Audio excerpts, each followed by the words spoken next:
Ẹgbẹ́ àwọn kọ̀ńdọ́tọ̀ ìyẹn àwọn tó máa ń pèrò sọ́kọ̀ lórílẹ̀‐èdè yìí ìyẹn Bus Conductors Association of Nigeria BCAN wọ́n mà ti fi ẹ̀sùn kan ààrẹ ẹgbẹ́ onímọ́tò tuntun lórílẹ̀‐èdè yìí Alhaji Musiliu Ayinde Akinsanya ẹni tó pè yàn mọ̀ sí MC Olúọmọ pé àwọn ọmọlẹ́yìn ẹ̀ àwọn tọ́ọ̀gì lẹ́yìn ẹ̀ àwọn ni wọ́n wá kọlu àwọn lásìkò táwọn ṣe ayẹyẹ àwọn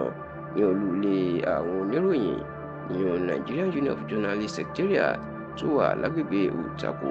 ìyẹn ní ìlú Àbújá tó sì jẹ́ pé níṣẹ́ náà fẹ́ fọ̀rọ̀ náà wọ́n fi kó MC Olúọmọ tàbí ká sọ pé ó fẹ́ fi sọ ọkùnrin náà lẹ́nu. Lọ́sẹ̀ tó kọjá ní ẹgbẹ́ àwọn kọ̀ńdọ́tọ̀ lórílẹ̀‐èdè yìí Bus Conductors Association of Nigeria lábẹ́ ìṣàkóso Comrade Israel Adéṣọlá ni wọ́n ṣayẹyẹ wọn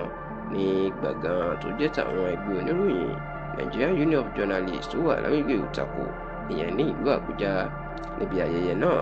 ìní mínísítà ọ̀rọ̀ àwọn ọ̀dọ́ lórílẹ̀‐èdè yìí Ayọ̀délé Ọláwándé lòun náà ti wà níbẹ̀ gẹ́gẹ́ bí àlejò pàtàkì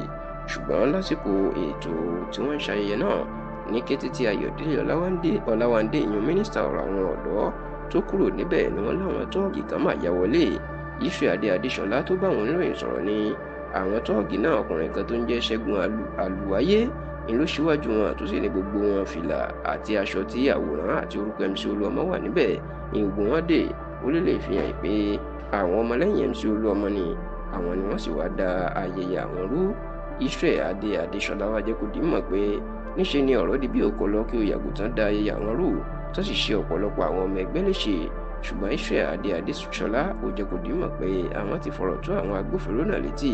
pé kí wọ́n tètè gbé ìgbésẹ̀ lórí ìwà tí àwọn èèyàn ọ̀hún tí wọ́n hù. Láti fi ìdí ọ̀rọ̀ yìí múlẹ̀ Yorùbá Tòótọ́ kàn sí MC Olúọmọ nípasẹ̀ agbẹnusọ ìtààmọ̀ ọ̀gbẹ́ni Jimoh Busari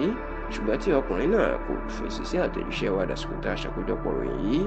Wáyé o àwọn tó súnmọ́ MC Olúọmọ tí wọ́n bá tẹlifíṣàn Yorùbá Tòótọ́ sọ̀rọ̀ ni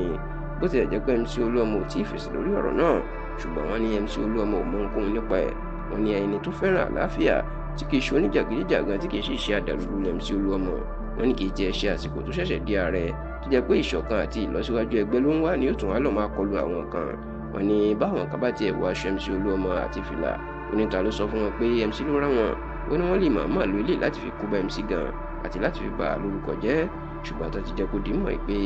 MC Olúọmọ àti gbogbo àwọn olólùfẹ́ tí wọ́n tún máa ń pè ní ayédàdé wọ́n ní kò mọ ohunkóhun nípa ẹ̀sùn tí wọ́n kàn án. Òun kọ́ ló sì rán àwọn tọ́ọ̀gì láti lọ kọlu ẹgbẹ́ àwọn kọ̀ńdọ́tọ̀ ìyẹn Bus Conductors Association of Nigeria níbi ayẹyẹ wọn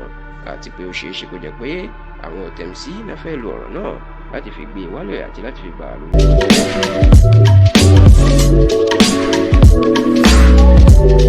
jẹ́.